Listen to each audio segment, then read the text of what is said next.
welcome to Ignite Studio. I'm Jeremy Chapman. Hi, I'm Paul Andrew. It's great to be here today. So we're going to take a look at, over the next 10 minutes, how you can actually improve your connectivity to the Microsoft Cloud with things like what our data center coverage looks like. Right, and why don't we start by talking about just the scale of the data centers and the network. And we're going to give you also some troubleshooting tips along the way and some of the tools that you can use to really make sure you have the best performance and connectivity to the service. So let's take a look at our network itself. We'll start out with what that looks like. So it's not trivial keeping Office 365 up and running. What are we doing behind the scenes to keep all of that going? So we have a lot going on. We have data centers all over the world, and we have actually launched Office 365 in 140 markets. I think we have a slide of that, not that way. There we go. All right. So we have Office 365 launched in 140 markets, and what we do is when you purchase Office 365 service in one of those markets, we host that service in the data centers that make the most sense in the region for where you're located. So if you think about a user in the UK, their services would be hosted in our data centers in Europe, including in Dublin and Amsterdam here. So part of the answer is around network and data center coverage, and this is really showing the breadth and coverage that we have. But what about the network itself? How does that work? So Microsoft actually has one of the largest networks in the world. This network is really huge, and we have over 25 years of experience in building networks and connecting through our data centers. And so our network, our global network, connects all of our data centers together, and it also has internet connectivity points in 23 different countries in over 50 locations. You can see some of those on the slide there. And we have routing agreements or peering agreements with over 1,500 ISPs. So we have a pretty massive network connecting all of this stuff that we enable for Office 365 customers and other Microsoft Cloud application customers to make use of. So how do we actually optimize the connectivity for public internet and ISPs that actually operate the internet behind the scenes? So this is where we start to think about, well, Microsoft has this worldwide network. Customers often have worldwide networks as well, or at least connections to the internet in different places. And so how do we make sure that we connect in the right places for the most optimal connectivity for customers to use Office 365? So we have a lot of things in terms of that we're doing from a routing perspective to make sure that we can make that as efficient as possible, right? Right, so you can connect over the internet, of course, to Office 365 and connect in one of those 23 countries. We actually have a new service that we're bringing out called Azure Express Route, which will allow you to have a direct connection into that Microsoft network from locations of your choice. And we're bringing that out in a little bit in Q3 in this calendar year. It's actually already available for Azure services, and we're adding Office 365 to it.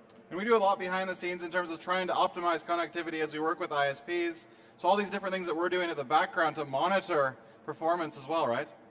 We sure do. You know, a lot of people think of the cloud services as like the Wi-Fi access point in the corridor, but in reality there is a lot between the connectivity of your PC and the server that is out there on the internet that's hosting those services. And once you start to look into what is between your PC and those servers, there's a lot of things that you can look at, that you can validate.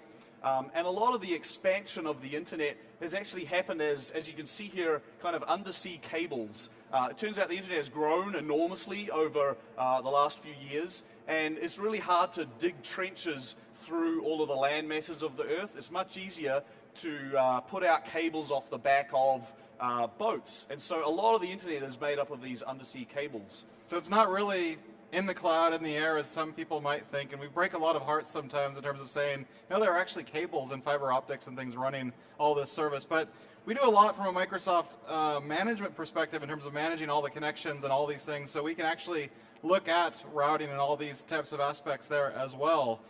All these things, though, are out. So the things that we do from a Microsoft perspective, though, are really optimizing the service and the service level around all of these areas. As we look at, say, how an ISP is routing packets, these are things that we might be able to monitor through network traces, things like that. We can actually communicate back to the ISPs, back to network providers, saying, hey, the traffic that you're providing isn't the most efficient routing, but we can do things to actually make that better. in a lot of cases we go directly to our partners to make those connections faster and better. But I know this is stuff that we're doing to make the data center faster and run more smoothly than what maybe a lot of people out there can do from their own perspective. But we're doing a lot in terms of enabling people through tools to actually have a bunch of great experiences on premises or wherever they're connecting to through Office 365 or Azure services. Right, the thing is, as an admin, you don't get to come into our data center and test and make sure that we're doing all that right. We take care of that. But as an admin, there is a ton of stuff that you can do. So we want to take a look at some of those things that you can look at in that connectivity from PCs through to the service where you can make an impact. All right, so let's take a look at some demonstrations because there's a few things that we want to do. When we're going to the cloud, there are some main things around capacity planning. So I've only got a certain bit of bandwidth in my current environment. And if I'm going to turn on something like OneDrive for Business, or I'm going to use a lot of Azure cloud storage, if I'm going to use email in the cloud, it might mean that some of that traffic that would have been routed on premises or in my own network is going off to the cloud. We provide tools now in order to be able to do the right sizing of your network connectivity. Right, so let's take a look at one of those tools now. I have the OneDrive for Business bandwidth calculator. And we recommend, of course, that you take a look at bandwidth. If you have a small tenant, then this is probably all you need to do to look at how much bandwidth you need. If you have a large tenant, say over 25 users, we recommend that you start with this tool, but then you actually do some work to monitor how much data your users do actually use, because users vary in the amount of data that they use. So let's take a look at the tool. It's just a spreadsheet here. We've set it up with formulas, and you can set up a variety of things about your user profiles here. You can see I've got a light user profile for OneDrive use and a standard user profile here. And we've set up the number of files that users edit per day, the number of files they have before they start, the average size of file, all these kind of things essentially that allow us to then go and calculate how much data they're going to be transferring to the service. So now if I look at the second tab here, this is actually where I can enter the number of users that I have at each site. You can see we've got some default data in here, which I can go in and specify the number of users that I might have. I might have some Mac clients there as well. And you can see these formulas are telling me how much bandwidth I'm going to need to be able to support those users doing the kinds of operations that we specified at the start. And how are we deriving these numbers? What are these assumptions that we're making within the tool by default? Right, so there's definitely assumptions in there. You can see from the way these numbers are coming up, I hope you can anticipate sort of the formulas are based on the usage information that I put in the first tab. So we think this is probably good enough for any site that you have about up to 25 users. But if you have more than that, and we have docs about how to do this in more depth. But you actually, in a lot of cases, want to go beyond the tools and actually run, run a pilot or do something around actually seeing what the network impact is in real life, as opposed to just modeling that out. Because the models are pretty good, but it's always better to have a real test and trial running.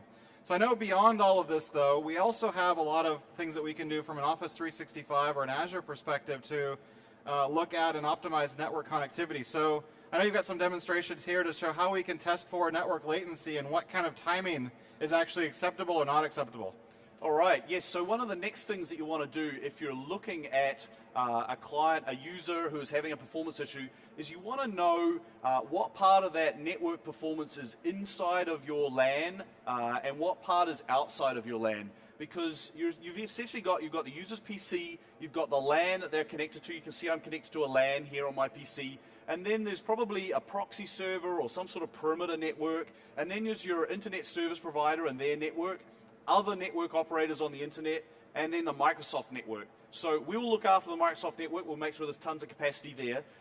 You want to know how much of your network connectivity is inside your LAN and how much is outside. Right. So I have, we're obviously not in a corporate LAN here in the convention center. So I've got a remote desktop connection here to a PC that's inside a corporate LAN. And what I'm going to do is I'm going to use this command psping to look at the network round trip to my proxy server. Now, what's the advantage of using psping versus normal ping? Great question. So normal ping uses a protocol called ICMP, and that protocol is actually different to the protocol we use. Well, that's not good. We use to connect to Office 365. We use TCP/IP. So ICMP can often be blocked at various places, and it can also be routed differently to Oh, it looks like we're back. Routed differently to TCP. All right, so here's a machine. It's in a corporate network, and my proxy server is this machine is known as ITG proxy. And so I'm using a PS ping on port 80, TCP port 80, and you can see I'm getting an average of about 4 milliseconds to my proxy. So this is really good. I'm not spending much time and connected to my local proxy server on my LAN. What's a bad number there? Well, over 100 would typically be a bad number, but you do see this pretty commonly, that there is often a lot of infrastructure inside corporate LANs. Now let's take a look at using the same psping command to connect to the Outlook, the Exchange Online front-end servers. And so this is going to connect past my proxy server out onto the internet, and this will show me how long it takes. It's an average of 24.7 milliseconds to connect to Office 365. So you can kind of subtract the two different millisecond numbers and determine what's inside your firewall and what's outside your firewall, right? And in this case, it looks like I've got about 20 milliseconds outside of my perimeter network on my firewall. Right. This is a great number as well. I'm doing really well here. So it's really bad. If you go over 100 or 300, 400, those types of numbers are bad. So you've passed this first check, but there's even more that we can do in terms of detecting for insufficient bandwidth or throughput. And there's one thing that often is overlooked even in this day and age, because a lot of people have new networking hardware, and we've got something called TCP window scaling. All right, so let's talk about that a little bit. It is an issue that commonly comes up, and TCP window scaling is really an artifact of how all that extra bandwidth has been added to the internet.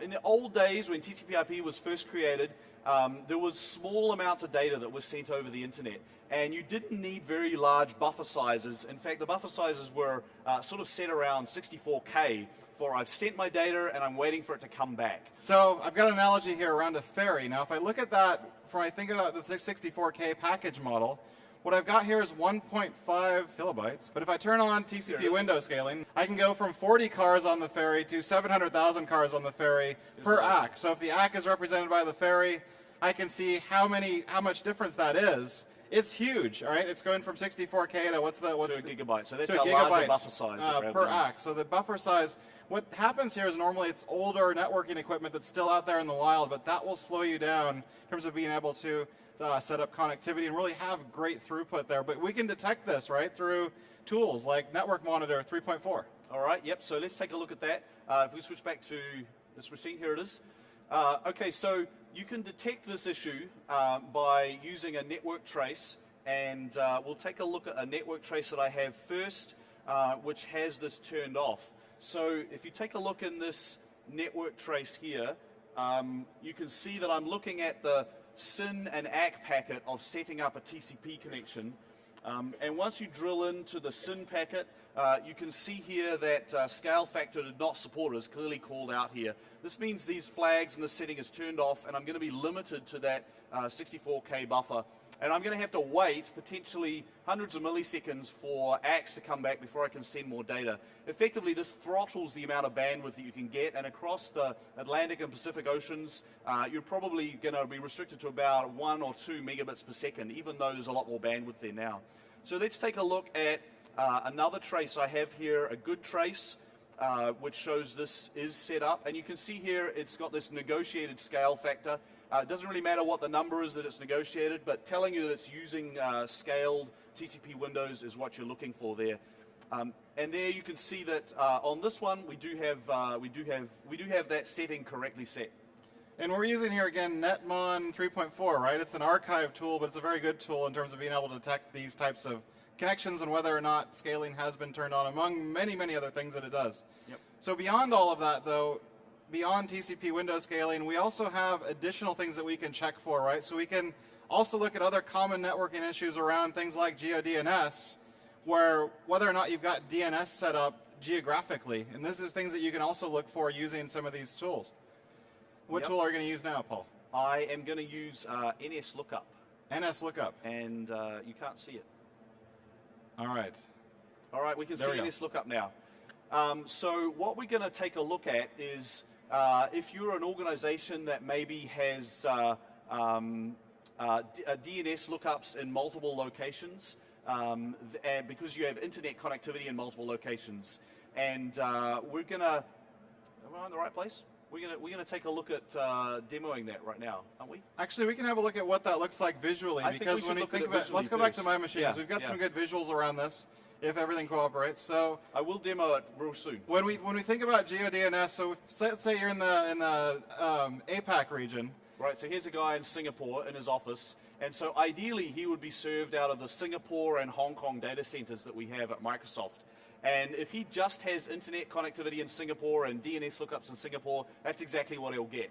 But let's say that his company also has network connectivity and an internet egress in the United States. And maybe he does DNS lookups only in the United States. It's pretty common that you expand your network, but you don't expand the places where your DNS lookups are done. So here you can see the user is actually being given Office 365 front-end IP addresses in the United States, because that's where he looked up his DNS. So we've said, oh, you must be in the United States. Here's some IP addresses in the United States. And so that means his traffic, his network traffic, is going to go from Singapore across to the United States, egress there or connect there to our front-end servers, and then go back to Singapore and Hong Kong where his mailbox servers are. So we want to try and avoid this. So that's going to be so much distance covered. Of course it's going to have poor performance, but we have tools to detect whether or not DNS is actually local to you as the user. And you can do that through various ways of VPNing into various parts of the world to test for that. Yes, which I've done. So let's take a look at the tool. So I'm going to use NS Lookup. There we go. And I'm on a machine. I'm actually synthesizing a machine being in Singapore. What I've done is I've done a VPN into my corporate network, Microsoft's corporate network, into a node in Singapore. So if I run NS Lookup, you can see that it connects correctly to a DNS server in Singapore. I can see those letters SIN telling me it's in Singapore. And I'm seeing IP addresses, IPv6 addresses that are coming back, and I know that they're going to be in our data centers in Hong Kong and Singapore because it's doing that DNS lookup in the right place. So let's go and disconnect from my VPN. And after doing that, I'm no longer getting network connectivity in Singapore. So we'll do just exactly the same command. We'll do that NS lookup. And what I should see, and it's scrolled up, we've missed it. What I should see is I should see a DNS server that's in the United States. And actually that looks like a convention center DNS server. Yeah, it's a live demo. Okay, the next one here, it's telling me it's getting the DNS name as Outlook.-NAM East, which is North America on the East Coast. So that's great. That's where I'm located. And so these IP addresses, if I were to go and investigate those, I would find that these are United States-based IP addresses, and so I'm connecting there. So this is an example, and Microsoft obviously has this set up correctly, where I do have correct lookup for GeoDNS, and I'm not suffering that issue that we were talking about. So really common things across setting up DNS in a way that's conducive to global performance for Office 365, TCP window scaling, making sure that you've got newer networking hardware and all of that scaling is turned on, you've got the right buffer sizes, and also all the things that you do around right-sizing your network. But where can I go to find more information about troubleshooting network issues? So we actually have a ton more guidance about doing this, both about planning for your network connection for Office 365 and about troubleshooting any performance issues that you might have, bearing in mind that it's not just web browsing, you really are committing to SaaS applications. And we have those on our URL, which is office.com/mechanics, where you can go and check into that. So of course you can stay up to date with all the different information on the Office blog or on Mechanics like you mentioned. That's about all the time we have for this show. Thank you for watching and goodbye for now.